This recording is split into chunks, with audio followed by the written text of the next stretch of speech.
de un doctor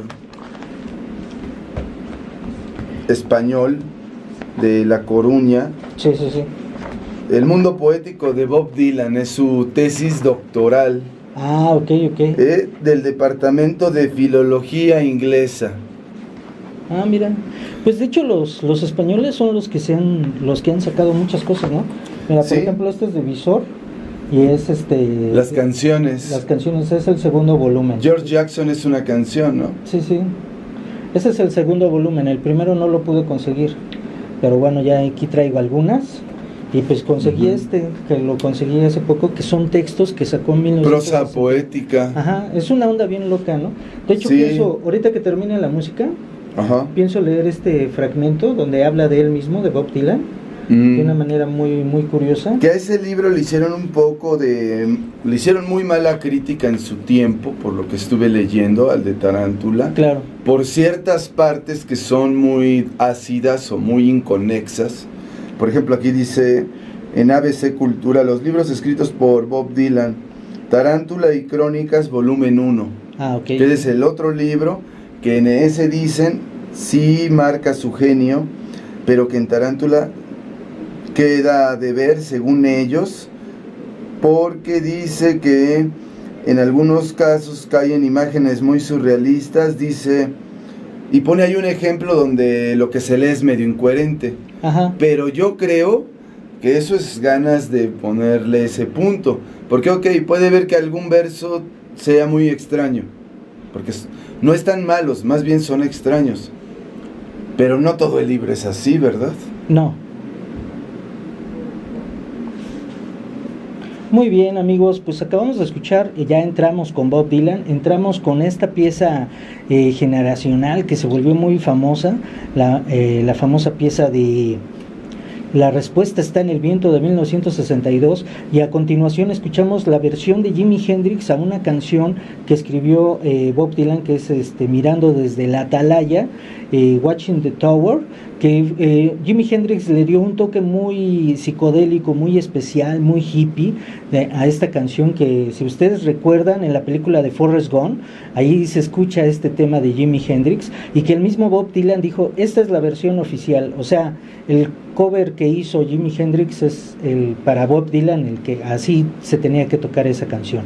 Inmediatamente después escuchamos los saludos de Sete, del grupo de Abominables, es la baterista, es una mujer muy atractiva y muy talentosa, muy rockera, que nos invita al evento de Abominables que va a estar en la Carpa Astros el 16 de diciembre, porque Abominables está cumpliendo 10 años, entonces pues aquí en Neorama les recordamos ese evento, hay varios eventos. Mañana 8 de diciembre precisamente en la Carpa Astro se va a presentar La Unión de España, el viernes 9 también se va a presentar en la Carpa Astros La Lupita, también por festejo de aniversario.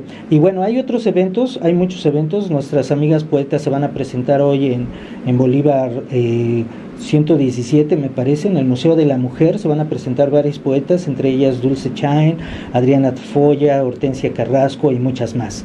Y bueno, ya entrando en materia, pues aquí tengo a mi buen amigo Rubensky, que es un escritor y un poeta, pues que se ha metido mucho en esto de lo contracultural, en esto de la poesía maldita, de la poesía rebelde, de la literatura rebelde. Muy buenos días o tardes, Rubensky. Buenas tardes, Joel, ¿cómo estás? Muy bien, muy bien.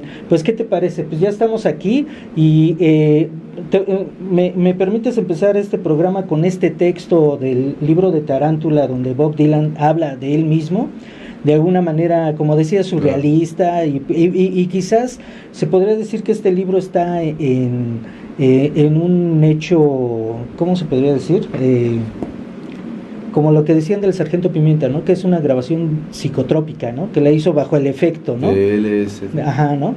Entonces, bueno, aquí dice Dice así este fragmento, dice: aquí yace Bob Dylan asesinado por la espalda, por carne temblorosa, que después de ser rechazada por Lázaro saltó encima de él por soledad, pero quedó maravillada al descubrir que él era ya un tranvía, y ese fue exactamente el fin de Bob Dylan. Ahora yace en el salón de belleza de la señorita, realmente que descanse en paz su alma y su grosería. 2 hermanos y el chico de una tía desnuda que se parece a Jesucristo pueden compartir ahora los restos de su enfermedad y sus números de teléfono. No hay fuerza para dar, ahora todo el mundo puede recuperarla. Aquí yace Bob Dylan, molido por la cortesía de Viena, que ahora se atribuirá haberlo inventado, y la gente enrollada podrá escribir fugas sobre él, y Cupido podrá dar una patada a su lámpara de petróleo. Bob Dylan, asesinado por un Edipo rechazado que se dio la vuelta para investigar a un fantasma y descubrió que el fantasma también era más que una persona. ¿Cómo ves ese texto acerca de él? Es un fragmento del texto Los vándalos tomaron las riendas, una ópera que se encuentra en el libro de Tarántula, este libro que apareció en 1966. Sí, apareció ese año.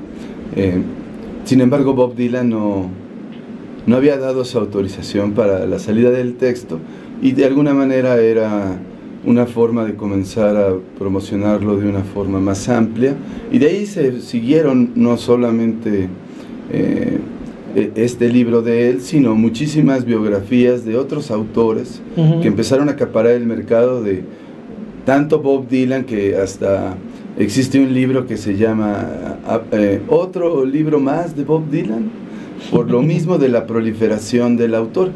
Obviamente esto es lógico por su fama. Obviamente él está influenciado principalmente de la música negra, y esa es una de sus grandes virtudes. A comparación de todos los músicos de su época, él centró su vista en la música negra. Bueno, pero mucho se ha dicho al respecto de su obra a partir de precisamente del año de 1966, en donde él empieza a meter la música eléctrica, electrónica a sus piezas. Él antes se acompañaba con una guitarra, con cosas muy acústicas, ¿no? Era el folk, como tú dices, y sus principales influencias en este género pues eran Pete Seeger y Cody Guthrie. Y bueno, él era súper cuatacho de Joan Baez, ¿no? Que era una de las referentes del momento, ¿no? Y incluso uno de los grandes músicos también. Y incluso Peter, Paul and Mary tenían su versión de esta canción de La respuesta está en el viento y todo esto. Puros referentes, ¿no? De esta música de folk que tenía contrastes, que en un momento dado sí era crítica a la sociedad, pero cuando llega Bob Dylan se vuelve la canción de protesta. Sí, claro. Y son momentos en que Estados Unidos está viviendo cosas muy fuertes: la muerte de Kennedy, la integración de las comunidades negras a todo lo que es la nación, ¿no? A que se les trate como civiles con derechos y que no se les trate como si fueran animales, ¿no? Que había esa bronca, ¿no? En ese entonces, por eso se llamaba la cuestión de la integración. Estaban activistas como Martin Luther King, como Malcolm X, ¿no? Los dos son grandes negros.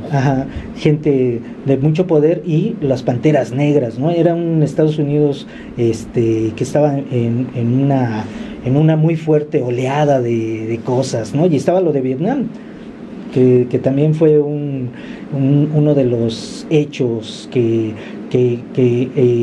caracterizaron a la contracultura, y Bob Dylan se volvió un referente de la contracultura, de la canción de protesta, de muchas cosas, y también se volvió el quijotesco, porque tomó cosas de los Begnis, se volvió irreverente, se volvió imaginativo. Justamente su influencia más grande viene de los poetas beat, justamente de Allen Ginsberg, su cuatacho, ¿no? Allen su gran Ginsberg. amigo, Ferlinghetti, Gregory Corso, obviamente también Jack Kerouac, ¿no? Sí. No podía faltar, ¿no? Podía quedar de lado. Entonces era obvio que después de toda esta influencia musical, crear este tipo de canciones, y aparte de crear estas canciones de protesta social y de respuesta ante la vida, como el responderle a su padre, bueno, sí, soy el hijo pródigo de ojos azules que ha regresado de larga travesía y te cuento todas mis aventuras, pues era obvio que iba a terminar culminando en su primer texto de Tarántula, que aunque él no lo quería publicar, lo publicaron. Ajá. Y que años después sacó su segundo libro, que es Crónicas volumen 1, y en donde sí Bob Dylan muestra mayor parte de su genio, porque es un libro que sí él lo estructura, él lo piensa, él lo va afinando hasta que lo lleva a buen puerto, y es un libro donde narra todas sus aventuras de cómo él comienza a ser músico. Entonces se vuelve también el libro un bestseller automático, porque toda la gente quiere estar dentro de este universo. Si alguien ya está inmerso en Bob Dylan, será difícil que nada más tenga un disco. Sí, claro. Va a tener la colección, o va a buscar tener los grandes éxitos, ¿no? Sí, la información, los referentes y los libros, ¿no? La cuestión poética. Aquí lo que a mí me llama mucho la atención ha sido lo que ha llamado mucho la atención, que también de algún modo fue ya muy velado, ya muy anunciado, de que estaba nominado al Grammy, al Nobel, ¿no? O sea, claro. él ya desde los 90 yo recuerdo que ya se mencionaba que él podía estar nominado en cualquier momento. Ya era una posibilidad, pero hubo un tiempo en el que se fue olvidando, se fue dejando, como lo que le pasó a algunos, ¿no? Que tenían la posibilidad de ganarlo y después se fue diluyendo, pero en el caso de Bob Dylan, pues se ha mantenido ahí como justamente una de sus canciones de los Rolling Stones, ¿no? Como los Rolling Stones, que llevan su nombre gracias a la canción de Bob Dylan también. Bueno, pero el referente de allí sí no fue Bob Dylan, el referente fue Muddy Waters. Allí el referente fue Muddy Waters, y el que puso el nombre de los Rolling Stones fue Brian Jones. Sí, pero claro. porque los Rolling Stones comienzan en el 64, 63, algo así, y Bob Dylan, cuando hace esta canción, cuando rompe el esquema ese 1966 con la que Rolling Stone, ¿no? Que curiosamente es el disco que mencionaron en el Nobel, ¿no? Que se vieran esas letras que eran muy de Ovidio. Yo pienso que tiene que ver más con Diógenes, que era el irreverente de los griegos. De hecho es en mucho y por mucho el modelo de los Begnis, ¿no? Diógenes, claro. Que al que Alejandro Magno entró y buscó y le dijo, ¿qué es lo que quieres? Y le contestó Diógenes, lo que quiero es que te hagas un lado para que me peguen los rayos del sol, ¿no? O sea, imagínate tratar así al hombre más importante de la tierra en ese momento, pues estaba interesante, ¿no? Claro. ¿Y qué te iba a comentar? Mira, yo por ejemplo, yo pienso que a partir del premio Príncipe de Asturias de las Artes se volvió a pensar en tener en la terna a Bob Dylan del Nobel. Este premio se le dio en el 2007, después en el 2008 se le dio el premio Pulitzer, que es un premio que se les da a periodistas, ¿no? Especializados en cosas así muy importantes, noticias que cambiaron el mundo, ¿no? Y aún así también se lo dieron. Sí, exactamente, y se lo dieron en una situación especial, ¿no? O sea, se lo dieron porque él, como tú dices, es un cronista de su época, y como compositor también se volvió una influencia muy importante. Muchas de sus canciones se volvieron, las interpretaron muchos grupos en los 60s, ¿no? Como The Bears, como Grateful Dead, como los Hollies, como Peter, Paul and Mary, etcétera. Y a mí lo que me llama mucho la atención, bueno, yo lo que sé es que cuando los Beatles en el 64 fueron a Estados Unidos, uno de los que conocieron fue a Bob Dylan, y Bob Dylan y ellos hicieron una empatía, hicieron una buena amistad. Creo que claro. fue con de los americanos con el que mejor trato tuvieron, ¿no? Y tanto se vio eso que, por ejemplo, cuando George Harrison hizo en el 72 el concierto de Bangladesh, allí estuvo Bob Dylan, ¿no? John Lennon idolatraba a Bob Dylan. O sea, una canción como Yo soy la morsa no hubiera existido si no hubiera aprendido cosas de Bob Dylan, John Lennon, ¿no? Sí, por supuesto. Ese tipo de juego de palabras que mencionabas, que era mucho de lo que utilizaba Bob Dylan, pero también Bob Dylan no nada más jugaba con ese imaginario, también decía cosas fuertes y las decía bien dichas, ¿no? Es un cuate que sabe decir las cosas, por un lado, y fíjate, están estos dos premios, del premio Príncipe de Asturias que se le dio en el 2007, se le dio el premio Pulitzer en el 2009, y le dieron una medalla presidencial de la libertad en el 2012, honores. Esto tiene que ver con el gobierno de Estados Unidos. Y la academia se la dio Obama. Ajá, exactamente, y la Academia Estadounidense de las Letras, de las Artes y las Letras, como miembro honorífico también en el 2013. Y ahora en el 2016, que esta terna del Nobel de Literatura se tardó para salir, ¿no?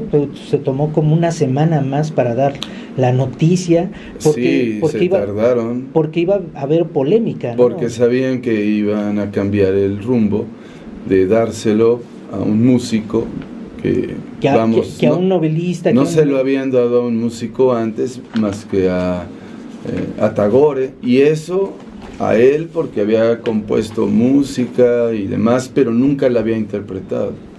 Ok. Pero Bob Dylan es el primer cantante en verdad, músico, porque poeta. No se le está dando por una novela, no se le está dando por Tarántula. Tarántula es en gran medida un libro. Es un libro interesante. Experimental. Es un ejercicio, ¿no? Lingüístico. Es un ejercicio de prosa poética experimental en la cual él va haciendo esto como en su diario, descubren sus notas, él ya es famoso, dicen vamos a publicarlo, vamos a ganar mucho dinero si saca un libro. Él ni siquiera estaba enterado